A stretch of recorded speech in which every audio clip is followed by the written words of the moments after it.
When someone's emotional, they're not at their center. And if you can get them emotional because you can read people, you can be good with manipulations and word choice and how you present yourself. If anyone thinks this place is all love and light, they are sadly mistaken. Yeah. You can be full of love and light in yourself, but you have to be discerning and have to use discretion. And if you outsource the responsibility for your decision making to anyone else, you'll be in trouble if you don't trust yourself first and foremost. Well, you're tuned into Everything's Energy, and we are tuning in today to talk about the Woo-Woo Society. Or maybe not, but energy medicine, the good, the bad, the ugly, the funny, hold on. I'm not, hilarious. Hold on. Oh, wait, he has to don. I need to tune into your frequency, Michael. Tune in harder. Shh. I need to, your aura is a little... Oh, thank you. A little dirty. Clean that aura up. Yeah, all right. Okay, and I would like you just to touch this. Okay, I need to touch the crystals. Okay, now you can go. Okay. Now we're good. Okay, so we're talking about stuff and things. We're talking about... You cleansed it right off my aura. I forgot what we're talking about. Well, I wanted to talk about energy medicine. All right, let's do it.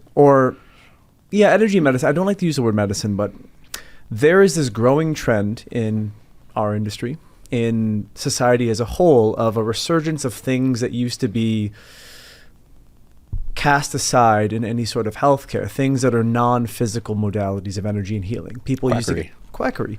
Do you know where the term quackery comes from? I want to say ducks and maybe little tiny ducks. No, it actually comes from an old practice where they used to inject Quebec-silver into people who had high blood pressure because it would poke holes in the kidneys and people's blood pressure would drop. What kind of silver? Quebec-silver. It's like a German origin. It's an old German practice. Huh. So you would be a quack if you would do this to people because, yes, you would drop their blood pressure, but they would die of poisoning. Oh, mercury that's fantastic. Poisoning. So there's actually an origin story. But why I want to bring this up is anything that's non-allopathic or maybe even non-functional medicine practice gets a bad rap nowadays from so many people because they immediately dismiss it. Yeah. And I think this conversation is warranted because look at the basis for this show. It's an energy healing technology, right? Mm-hmm. Your mom's legend as a doctor of natural medicine is in hands-on healing, release, trauma work, emotional work. And that stuff is becoming very popular nowadays. And I think it's great because it gives people more options because healing is not just a physical meat suit thing. Mm-hmm. But there are so many charlatans and there are so many people playing things up. You hear the stories of gurus and people becoming part of some sort of cult and sexual abuse and all this stuff. So I think with your experience, being a lifelong person who's been immersed in this stuff. I was born into the woo-woo. You were. and I adopted a little bit later in life, but I have had wonderful experiences in my own experience, helping other people. I've studied a lot of things. I like to demystify some of this stuff. All right. Well, I mean, I like to take one of the woos out of the woo-woo, and Please. Now we're in the woo range. But obviously, EE System started off as super woo-woo and quackery to most people. Everyone thought we were absolutely crazy, and until they started seeing the results, and they're like, okay, maybe there's something there. And I think energy healing as a hands-on healer has been very valid over years. People have done the group prayer over people. The power of the mind is extremely powerful. Mm-hmm. I think some people are obviously more adept at it and then have natural skills and abilities and natural healers. And then other people are like, well, they can do it, I can do it. And that's probably not always the case. It doesn't just happen automatically. There is a skill and a skill that's acquired. It's like the violinist who just keeps trying but keeps playing the bad chords. And not everyone's gifted to play the violin. And that's a good point. Some people have a natural aptitude for these things. Some people that don't. And you know what I find? The people who are more creative, the artists, the musicians, the right-brained people, the ones who are intuitive seem to have a natural ability with this stuff, where someone's a little bit more logical, a little bit more like, say, an engineer or a mathematician.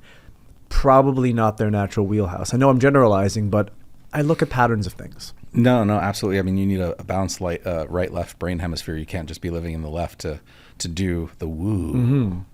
Mm-hmm. There's so many different modalities in the woo too that you have astrologers, you have the Reiki master. There are so many Reiki masters. I'm not going to poo-poo on Reiki. There's great stuff there. I've personally experienced very few people that are actually masters at being Reiki masters. What's your experience with that? It's hard to say because I've always explored various things within the field of energy medicine that I find interesting. I've had craniosacral therapy experiences. I've had people who do osteopathy, which is actually traditional osteopathy is kind of like a blend of physical therapy and energy work where they can feel different things within people. I've had amazing experiences with those kinds of things, and they work better than purely physical modalities do because I think they look at things on multiple levels. When it comes to energy medicine, I want to define something for people so they know where I'm coming from, right? Yeah. Energy in my world is information, right? If we actually define and demystify it, a field of energy is just a field of information. Most of what we pick up as information in this realm, this third dimension, is based upon the five senses. What can we touch? What can we hear, feel, see, things of that nature. So when someone's an energy practitioner, they're getting into the world of the subtle energies, the things that are not dense. They're beyond maybe the Newtonian kinds of things. People are trying to very reductionistically make them about quantum physics, and they say the right things and sound right, but we really don't actually know what's going on. But some people have the ability to perceive things. For example, a Reiki practitioner might be able to put their hand over someone and they will feel something in an area of their body. And that may correlate with that person saying, you know, I have a kidney problem. I have this fascial tension thing right here. So they're perceiving something through their body that is of information coming into the person on a subtle level, and they're converting that into some sort of analysis, assessment, and then they're trying to focus on fixing it. Same thing with psychic stuff, right? To me, psychic is information beyond the five senses. So I want to demystify it because if you do an EEG on someone, you put electrodes on their head, you can measure the frequency of brain waves. Yeah. You have delta, theta, alpha, beta, gamma. If you do an echocardiogram on someone to check their heart, you can see the high frequency and the low frequencies coming off what's called the synatrial node. This is the funny part. All Western medicine uses energy medicine for their diagnostics. People don't realize that's how an MRI works. It's how a CAT scan works. It's how all of the diagnostics that are trying to pick up on the functional patterns of the body operate, but we discredit them when we can't put them in this box. But people are wanting to... Crystals, for instance, they help clocks stay in sync. Yeah. They're in semiconductors, different things for transmitting information or energy. Correct. So it's fascinating when you reduce it to, well, I don't understand that, it must be garbage, then you're kind of skipping over the logic process. Yeah, and all energy medicine practitioners, regardless of what it is they do, is they're tapping into something we can't see, but they're able to perceive, and they're able to convert that information into something to give back to you as, this is what I'm picking up that's going wrong, this is what I'm sensing that is going on in your system that you may need some help with. Or, you know, I've met someone who, they told me about a family member of mine who I never told this person anything about this person's existence, let alone that I wanted to talk to them. It just comes through. So there's definitely something to this. And I think society is waking up to it. There's an interest, a resurgence, but this is where the people who are charlatans come in and they give the industry a bad rap.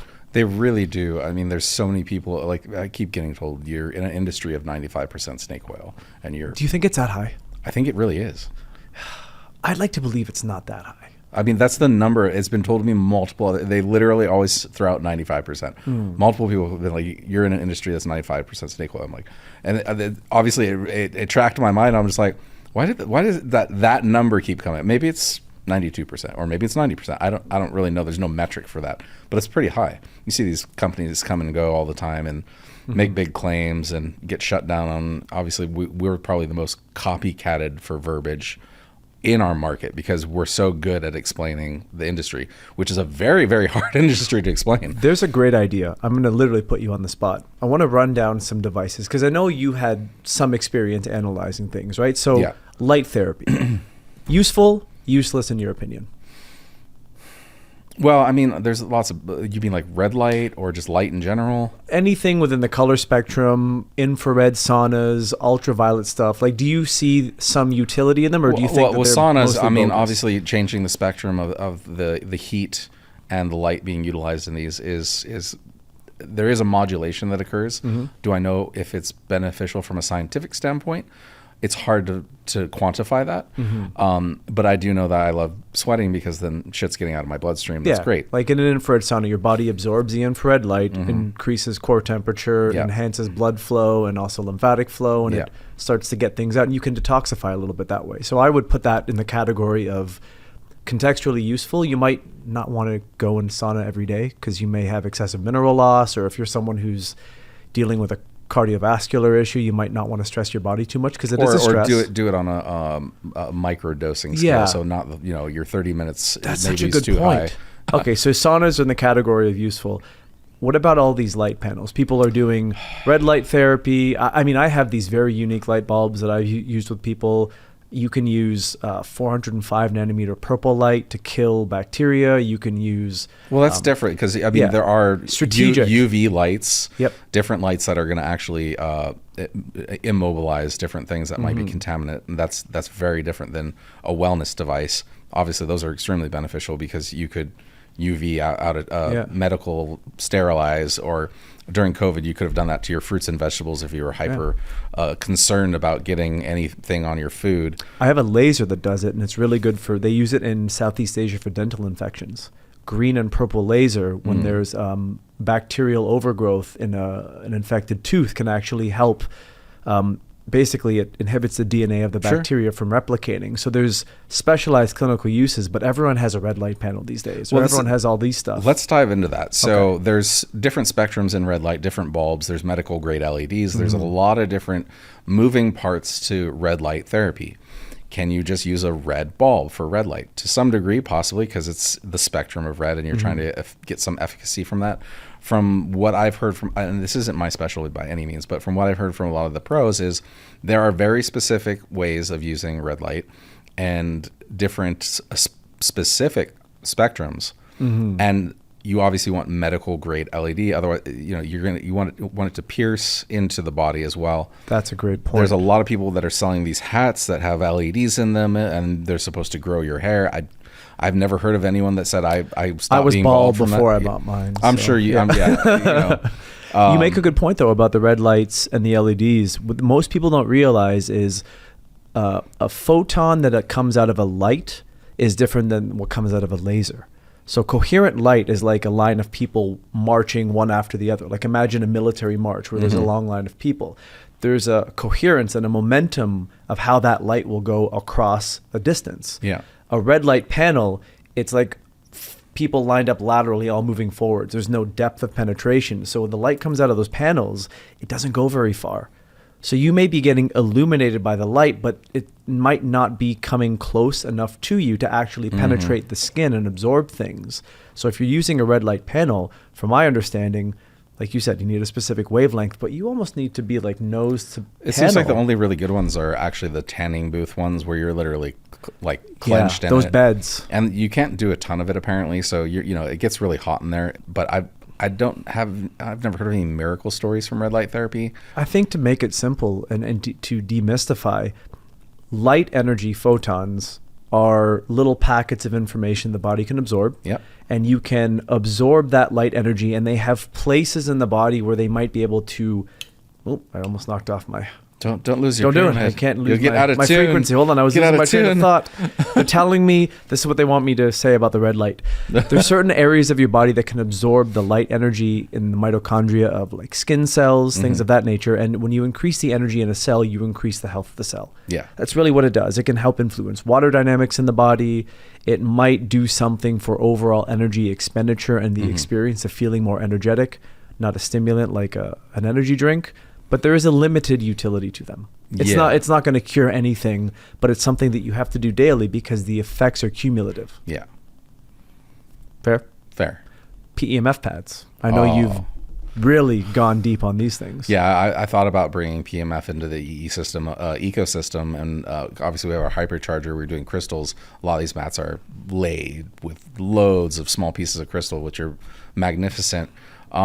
And I kind of stopped for a couple of different reasons. His timing was wrong, but also I noticed that I had 9 or 10 different PMF mats. All of them had massive amounts of EMFs. So I was measuring the EMF and the magnetic. So the magnetic would be your pulsed magnetic fields. So I found two that would be passable, and maybe if we hypercharged them, it would work. But then there's the build quality, and I was like, these just, for the price ratio and what, there's large competition. They're so expensive for what they are. They really are. So I kind of fell out of it, but it was fun finding out how much EMFs are coming off these PEMF mats.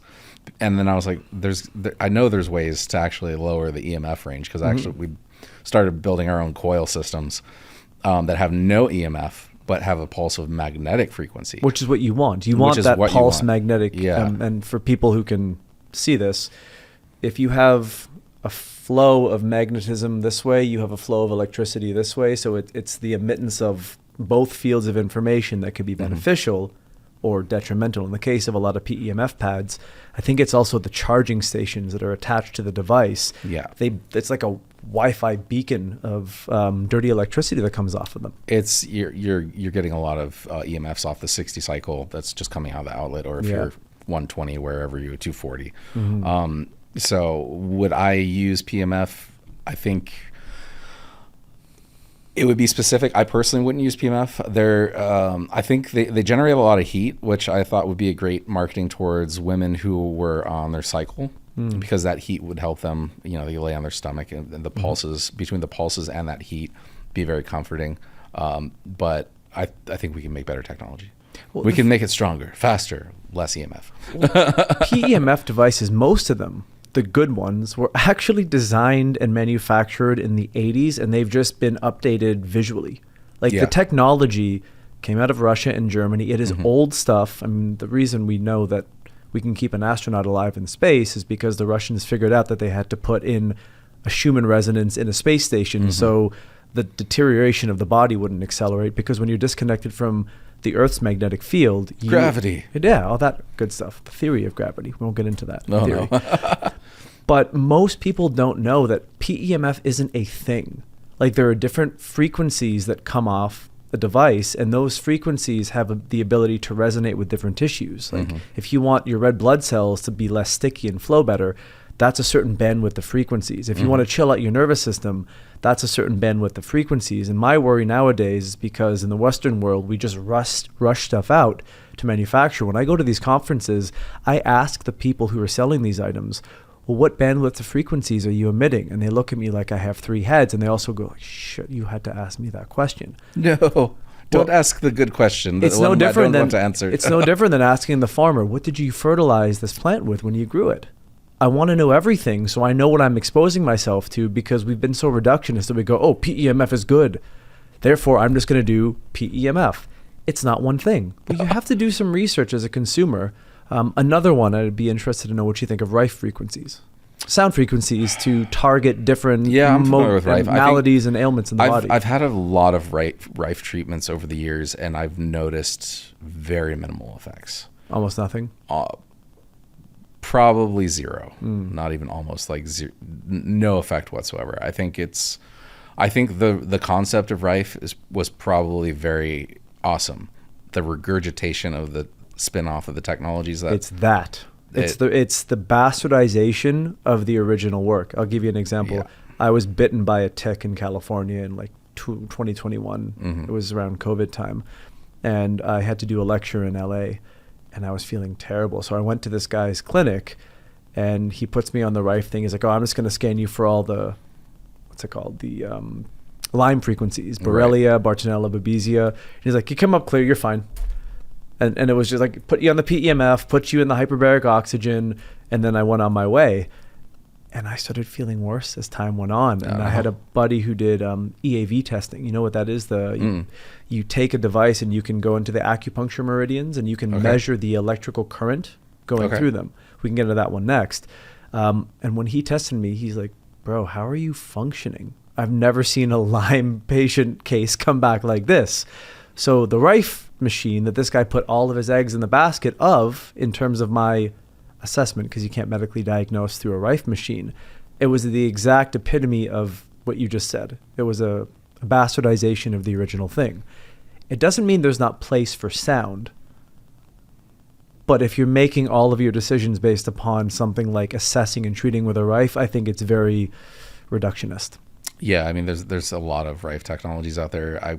I can't name one that I've tried where I was like, oh, this is legit, or I feel something from it, or my candida's gone, or anything. You know. But it might not be a bad idea to say, well, if I know there are certain frequencies that are supposed to be harmonious to the nervous system, to whatever, I can just have it on in the background. If I have, someone who's doing, I don't know, a talk therapy session and I have a 528 frequency generator, it's probably not going to hurt. But back again to my talk on frequency specific things kind of being nonsense, because everything is far more expansive than a single frequency. So does this kind of stuff have some benefit? I think so. You get into the gigahertz frequencies of sound, and if you figure out a scientific way to actually focus them very, very... I have something like that where I can use extremely high frequency EHF in the gigahertz range, and I can scan and... I think it's extremely possible, but I think we're talking about very high level science versus shit I bought on Alibaba. I'm sure there's some that are amazing. I don't want to knock the industry, but in my personal experience, I've seen very little efficacy from the general Rife technologies. Hyperbaric oxygen is another one. Have you tried those? I have. I notice absolutely nothing. I've done a soft chamber and a hard chamber. They're different. Medical grade is hard. For certain scenarios, I can see the benefit, but people think hyperbaric oxygen is a super thing. You know what it really just does? It makes you really, really bored in a chamber for a while. Yeah, you feel like you're in a glass case of emotion. There is this process in the body where it's basically playing with positive and negative charge. It's called redox, so reduction and oxidization. If you're oxidized, you're essentially stressed and inflamed. I'm making it very simple here. And sometimes you want to stimulate the teeter-totter going into the reduced state. When people are reducing, it's about, why you take an antioxidant? You're trying to donate electrons to balance out radical and molecules in the body. So what hyperbaric oxygen does is it hyperoxidizes you to stimulate your own antioxidant responses, because oxygen can be master nutrient, master toxin kind of thing. Because what happens when you go out to your car after it's rained? What do the brakes look like? They're orange, right? They've oxidized. Right. So when the body oxidizes, it's degenerating. When the body degenerates, it's usually accompanied with inflammation. So for some people, a hyperbaric chamber can stimulate the body's own natural defenses, i.e. someone who's struggling with a degenerative condition of low energy, because whenever there's an oxygen limitation, there's low energy. And for an athlete, when you've stressed yourself excessively, you have a buildup of metabolic acids and oxidization responses from using so much energy to perform. It can help you recover a little faster. But people think they're magic. No, I mean, they're expensive. They're magic. very, very expensive to get the sessions. I know a lot of people had chronic stuff before coming to EE system. Yep. And they're like, we've just spent $100,000 on hyperbaric and it did nothing. And then they had some great results with the EE system. Just like, it does what it does, and it doesn't do what it doesn't do. I mean, it has some benefit for certain people, I'm sure, especially a diver who is undergoing some sickness and needs decompression. Speaking of that, diving. My favorite hobby in the world. It's ultra healthy. You're under pressure. It releases nitric oxide when you're in deco. You're getting, especially if you're on nitrox, you're getting enriched air. I always feel amazing after I go diving. At least when I use enriched air. On standard air, it can narc you a little after a few dives. Well, you're getting a like if your oxygen saturation is even 1% low, like a 95% oxygen, 94% oxygen saturation can make you feel really sluggish. Yeah. So I'm sure you're getting this massive pulse of oxygen that you're breathing. That's why all divers should get their nitrox cert. There you go. You do not get narked. Yeah, that is an interesting premise. It's not quite an energy medicine device, but it affects my energy. It's my medicine. Yes. Let's move on to grounding. Well, okay. Grounding's actually, you know what's the best thing about grounding in terms of its energy medicine practice of investment? It's free. Well, I wanted to get into the gimmicky science stuff. Okay. But the problem, you're right, going out, touch grass. Yes. Free. Well, grounded. So the Earth has a pulse that fluctuates, but it's approximately 7.83 hertz, which means every 7.83 cycles per second, it just goes, and it emits a pulse. So the Earth has a heartbeat. And the human body, interestingly, is also slightly negatively charged. The pH of our blood should be 7.35 to 7.45. I don't believe that's by accident.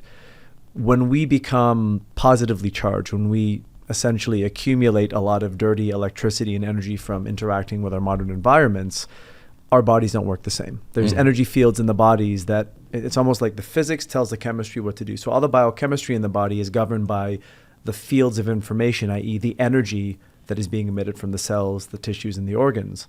So if someone never touches the earth, they're never grounding themselves back out. Like we're antennas. We're physical antennas. Yeah. This is not woo-woo science. This is an actual thing. So you can pull electrons from the earth into your body, and that's why typically people feel so good when they go to the beach.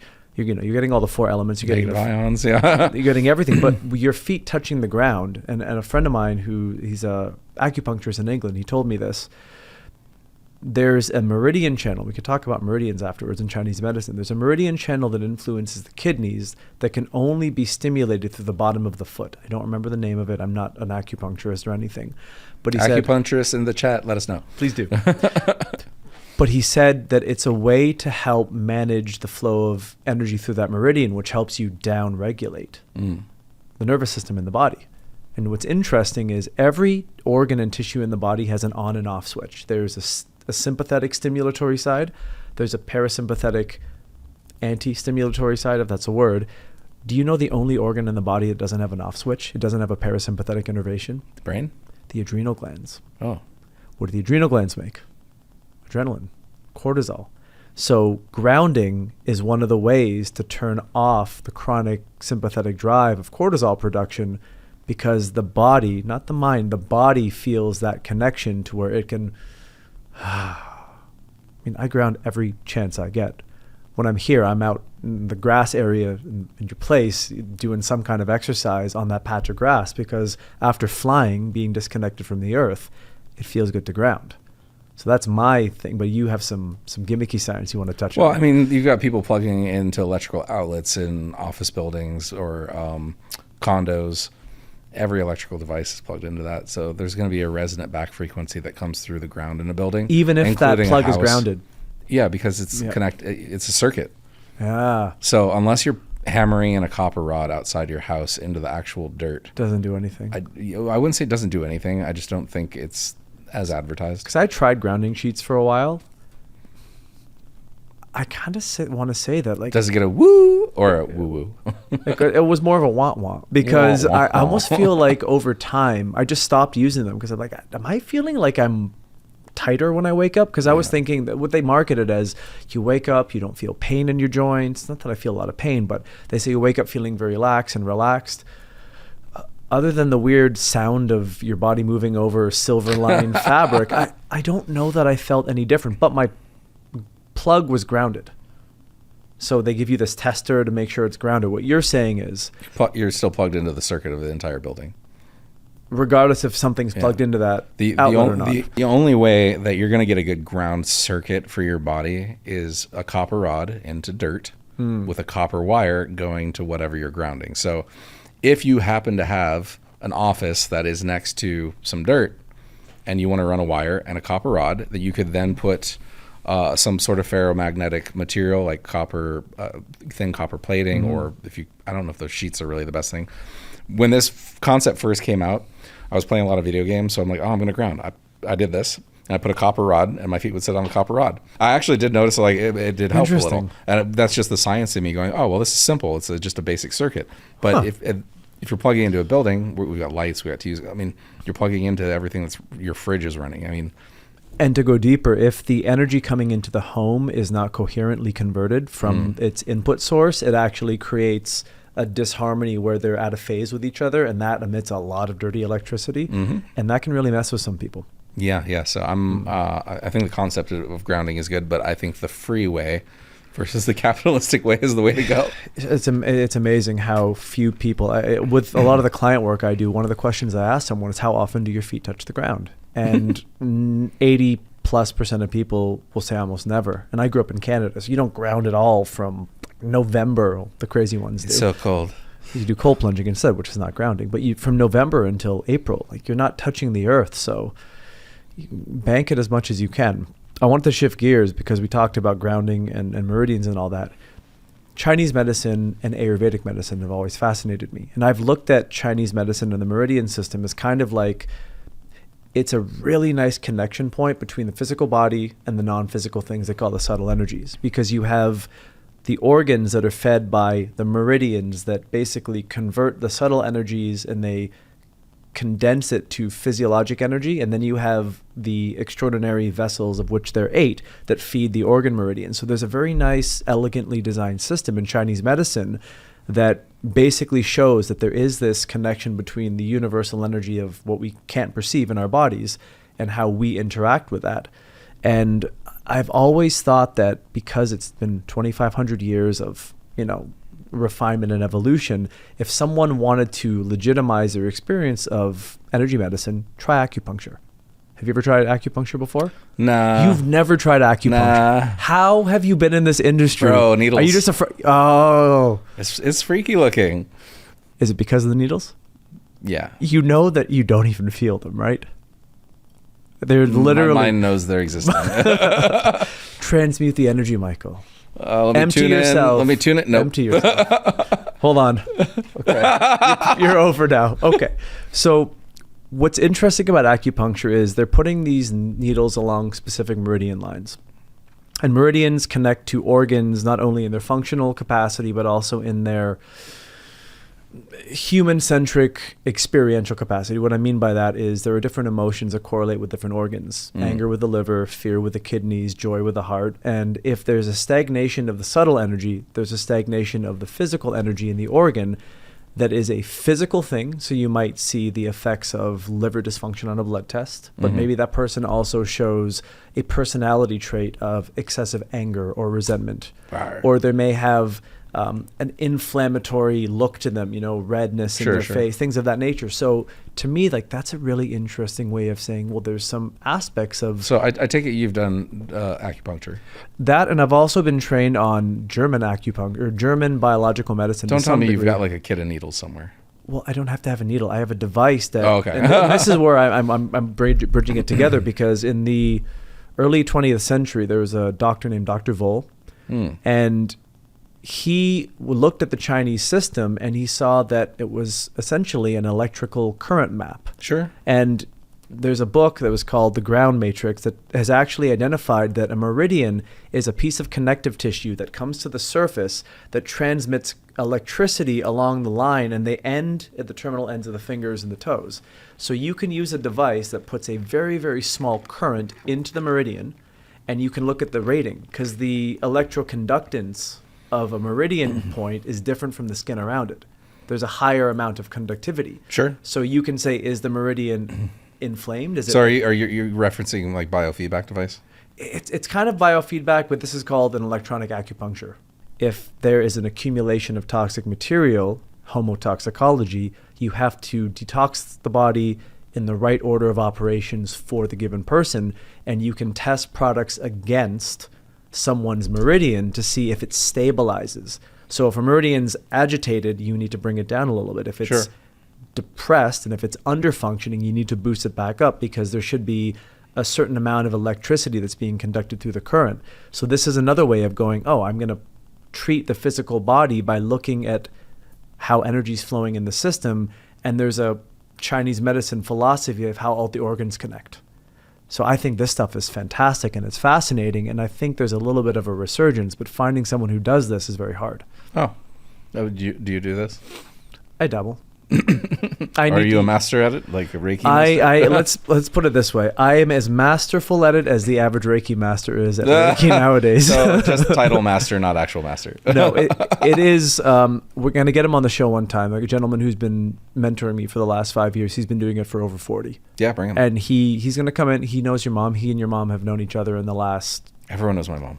Well, they're about the same age. And he remembers when your mom first fired up one of her devices in... I don't even remember when Colorado? It was. Yeah, it was in Colorado, I think.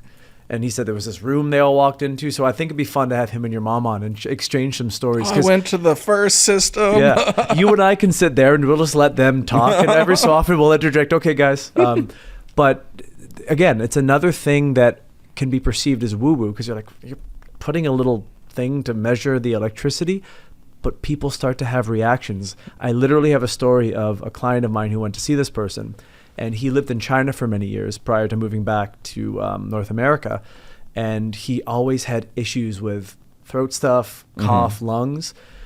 And he was talking to someone in his house one day, and he literally, and he puffed out smoke.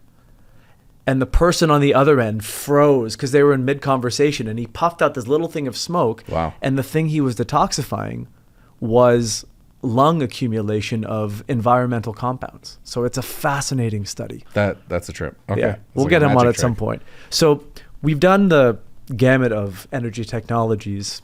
I like to go very quickly into things like human-based modalities, psychic stuff, hands-on work. What are your thoughts on people who do this stuff? Have you had any remarkable experiences with these kinds of things? I've met a handful of hands-on healers where they actually are hands-on healing. A number, and they're probably more Reiki master, submaster that have some benefit, and you might feel something, but not really healer. When it comes to psychics, I've met a very small amount of psychics that actually have value and say good things. A lot of them, I think, are more or less charlatan. And you should be able to figure this out with a lot of people, because a good psychic's going to have a good following because they're correct, and a bad psychic's probably going to be on the side of La Brea freeway with this big sign, and we'll do sessions for money. Yeah. I think the concept of psychic needs to be dug into for a quick moment. Yeah. Every single person on this planet is psychic. I'll give you an example. If you ever walked into a room, and I know your answer to this question, and you've seen someone and you immediately just go, I don't want anything to do with that person. You've never met them before. No, I definitely have an attune. I would be called a psychic then, if that's, and you're right. Everyone has a natural intuitive. That's all it is. It's information beyond the five senses. That's an intuitive thing that's hard to qualify and quantify because it's a personal subjective experience. People associate psychic with the fortune tellers, like, give me your palm, I'll tell you when you're going to get married, I'm going to tell you how many kids you have and what their names are. How many psychics that told me that I was going to get married to some blonde or brunette or this random ass shit that never happened? I'm just like, okay, all right. But I've had a few actually say things that happened. One was a really great astrologer, actually, and I think she was more astrology, which is another cool science. And I've been pretty hard on astrology, but I'm very hard on astrology because I've had mom loves astrology. She the amount of how many degrees of Scorpio she is in her rising sign. I just tell her she's speaking Japanese because I don't follow all that. But I've had a few astrologers give bits of information that occurred in the future, and I was just like, all right, you have my attention in astrology. But then others, it's complete woo-woo. So I don't know what makes a master astrologer. You know what? But I think it has a lot to do with their understanding of energy and the atmosphere around people, and a lot more than just the stars. Yeah, astrology is really math. At the end of the day, this is what turned me with astrology. So everything is constantly in motion. So if you think about the cosmos, our solar system, everything that's happening, when you came into the world and when I came into the world, everything was at a very specific configuration. This planet was here. So there has to be some structure and design to that. It can't be some random thing. And patterns and cycles have to repeat. And when I looked at it that way, I'm like, it's kind of like the inner workings of a watch. Yeah. It's the cosmic clock that influences the outcome of things. And sometimes it gets crazy. It's like, oh, the president's going to go through this likely in this time frame. And it's going to, like, you don't know that. That part I don't like. But I agree. If we're energy and we're affected by other energy, we have a lot of very large balls of energy, aka planets, constantly moving around us. People have been studying those movements for a long time, and you get pattern recognition. That's what it is. Pattern recognition of understanding that we are energy and affected by other energy. And obviously people had a lot more free time back in the day. They weren't doom scrolling. So people were just sitting out there watching. They became masters at this. There was no TV. They were watching these things move around and be like, all right, it's moved.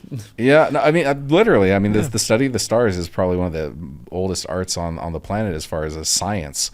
So is astrology fake? Absolutely not. It's impossible if you just understand the fact that we are energy surrounded by other energy, and we are affected by the movements of said energy. Information affecting information. The guy charging you $100 to tell you where and when and if and am I going to get laid next week? You know, this kind of stuff I categorize as woo for the most part. I do like the cycles of a good astrologer will find that you're coming into this cyclical part of your life. Yes. So you should be cautious or aware or understand certain things. But the ones that are claiming to be able to tell you the color of the girl's hair you're going to marry. I just like, all right, here we go again. And I know a few good psychics. I've studied a lot of this stuff. I've done some of this work with people. I think where there's value in this stuff, and this is a very double-edged sword. If someone's gone through trauma, if you're trying to heal something, nothing happens in a vacuum in someone's life that's purely an isolated physical thing. What I mean by that is if you have developed a disease, if you have a condition, if you have something you're struggling with in life, there's a physical component, there's a mental component, there's an emotional component, and there's a spiritual component. That's how I look at everything, right? And they're interdependent. So let's say someone's dealing with an autoimmune condition, and that autoimmune condition might have been precipitated by a critical life event. You can take the supplements, go to the medical facility, what have you, and try to heal the body. But if you don't heal the emotional stuff, if you don't heal the memory of things, the behavior or the compensation that has changed you as a person, that has evolved out of these things. You needed the negative psychological feedback loop to end. And I realized this when I was younger. Obviously, I had my mom and a lot of great knowledge around her teachings as a hands-on healer, intuitive, the whole list. But something I understood in my teens was I would be, there was we'll give an example. There was a school bully who was constantly on me. And I remember laying in bed, and I'd moved to another state at this point. He was no longer in my aura, in my life. And I'm sitting there at night trying to fall asleep thinking, oh, this asshole. And I'm like, wait a minute. Living rent-free in your mind. Yeah, exactly. So I realized that there's absolutely no reason for me to even care. I forgive you, move on. And it's just anytime that it would come up, same process. I forgive you. No, you're on your own path, whatever. This little psychological process of clearing it. And then it no longer is rent-free in my mind. So you kind of have to go through this forgiveness process. I forgive myself. I forgive the person. I forgive this event. I'm no longer a victim. I'm no longer at effect of it. And once you go through this process, you release the trauma. It's really manipulating, and manipulating is in a negative context, the context of belief of your reality, right? Because there's an old saying, nothing happens outside of you. Everything that you're experiencing is actually information that's being taken in and processed inside of your body, your brain, what have you. So when people are trying to heal things, I think there's an opportunity for these kinds of modalities.